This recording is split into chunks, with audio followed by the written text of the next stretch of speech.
Hey, how's it going, guys? Mr. Boss for the win here, and in today's Grand Theft Auto 5 video, I'm going to be breaking down the Mobile Operations Center in full, telling you guys about everything you need to know about buying this before you purchase, and some secret details and hidden features you may not know about this menacing beast. So this is one of the biggest parts of the gun running update, the Mobile Operations Center. It's essentially your bunker on the go. And it is a huge part of the missions you're going to be doing, but as well as building your arsenal and your fleet. So everything starts with purchasing one of these bad boys, and that starts at the Warstock Cash and Carry site. However, before we get into any of that, I just want to give a big thanks to my friend Urban, who helped me record all of this footage that you see right here. Once again, I'm away at E3, so he stepped in. He got footage of the MOC, which was very generous of him. So I'll leave a link to his Twitter and channel in the description. Be sure to check him out. He has a lot of awesome stuff going on there, but with out of the way, let's not waste any more time and let's get it started. So surprisingly, the Mobile Operations Center is not all that expensive to get going. It costs $1.225 million. Now, I thought this is going to be a lot more, but that is the base price. There is going to be a good handful of upgrades that we are going to be doing once we get our hands on the MOC. Now, the first thing we can do is change from the cab. So there's two options. You have the Hauler Custom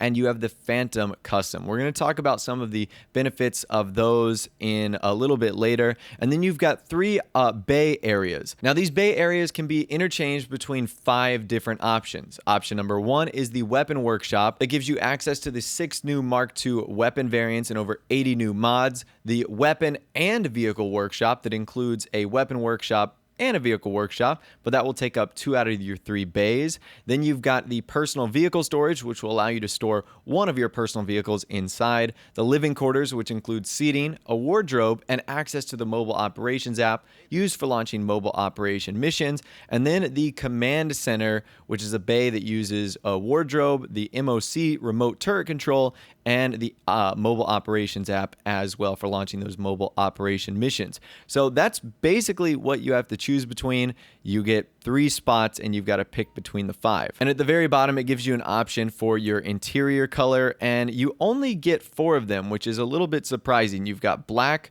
red, this lime green, and then this kind of medium navy blue. So that, in my opinion, is pretty cool.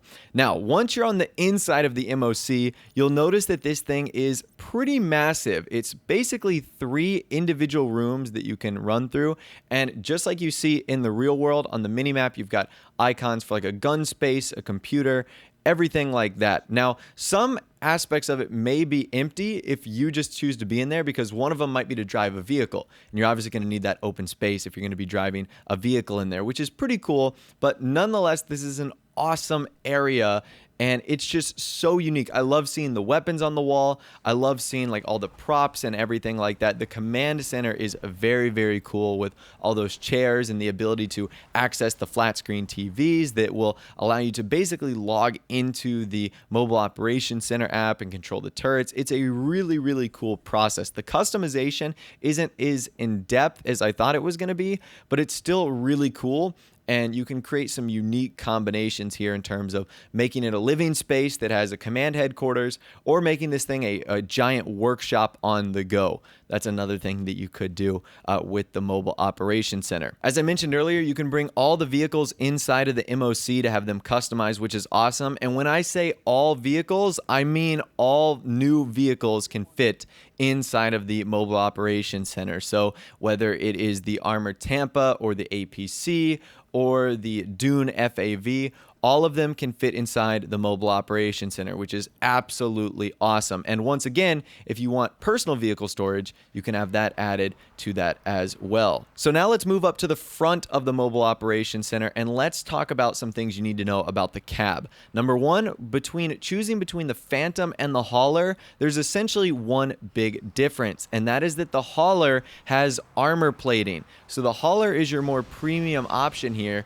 while your Phantom is going to be probably more of your starter option. So if you want a little bit more protection, you want to make the switch to the Hauler upgrade. Now, I don't know if that has any downsides or anything like that.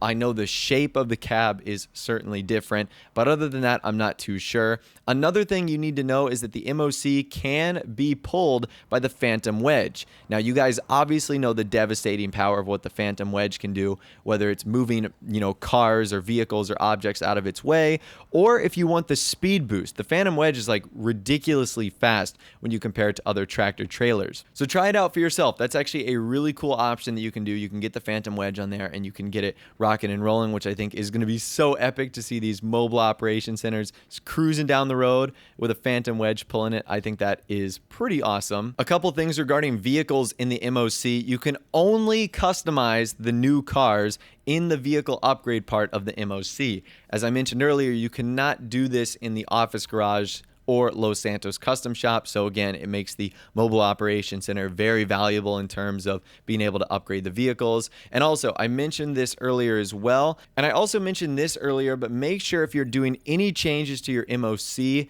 that you don't have a vehicle on the inside. There's a glitch going on right now where if you're upgrading a vehicle and it's inside the MOC, it's going to be gone from everywhere. It'll be gone from the garages, and I think this is a glitch right now, so just be careful with that. You don't want to have it get like lost in space or anything like that. So just be sure to take your vehicles out before you do any customization. And last but not least today, probably one of the coolest things regarding the MOC is that small enough vehicles or vehicles that are low enough to the ground can actually drive underneath the MOC, which would be very dangerous, and I don't know in any circumstance how this would be practical. Maybe you get super lucky and you get to have a situation where you're flying down the highway and you can drive under one. I don't know. Maybe you can use it to tactically escape from someone, but that is a pretty cool feature of the brand new MOC.